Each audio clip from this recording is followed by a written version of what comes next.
ఏడుస్తున్నాడు అన్నట్టు ఖజానా ఖాళీ అయిపోయింది. అయ్యయ్యో ఏడవకుండ్రి సారు, అన్ని వేల కోట్లు ఇన్ని వేల కోట్లు నేనే ఇచ్చేవాడిని అంటారు.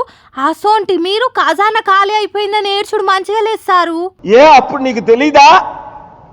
10 లక్షల కోట్ల అప్పున్నది 13 లక్షల కోట్లు అని అబద్ధం ఆడేవే చంద్రబాబు నాయుడు. ఓహో, చంద్రబాబు ఏడుస్తున్నాడని చెప్తున్నావా? మీరే ఏడుస్తున్నట్టు అనిపించింది. సరే, ఖజానా ఖాళీ ఓడ్చిపోతే మీరన్ని ఇవ్వకపోయిండ్రు సారు. ఇవన్నీ చేయలేవు, మనం కలిసి చేద్దాం అంటే నువ్వు చేతులు కలిపావా? మోదీతో కలిపావు. ఓహో, ఎన్నికలల్లా ఖజానా ఖాళీ ఉన్నదని మీకు ముందే తెలిసి ఎన్నికలల్లా కలిసి పోటీ చేద్దామన్నావా? అవును, మీతోని కలిసి ఎన్నికలకు పోతే అన్ని సీట్లు మీరే గెలుద్దురు కావచ్చు, మీతో కలవకపోవుడు పొరపాటే అంటావు, అంతేనా? సిగ్గులేని పవన్ కళ్యాణ్ ఆడు యూజ్లెస్ ఫెలో, వాడు రాష్ట్రాన్ని సర్వనాశనం చేశాడు. అందుకే వాడు సోల్జర్స్ అందరూ వాడిని తిడుతున్నారు. ఓర్ని అటు ఇటు పోయి మళ్ళా పవన్ కళ్యాణ్ మీద పడ్డరేంది పాల్ సార్? ఎందుకు సార్ నీకు పవన్ అంటే అంత కోపం? జగను,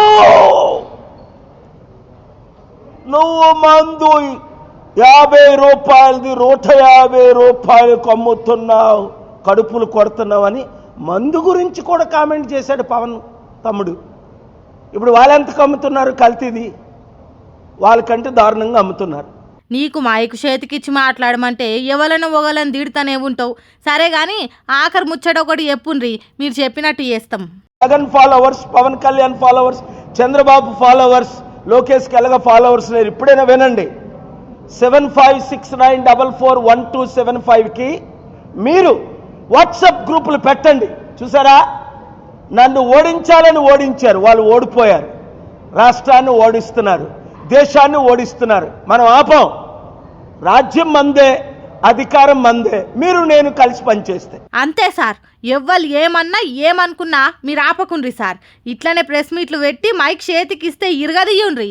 సరే పాల్ సార్, మళ్ళీ ఎప్పుడన్నా ప్రెస్ మీట్ పెడితే అప్పుడు వస్తాం. Bye bye.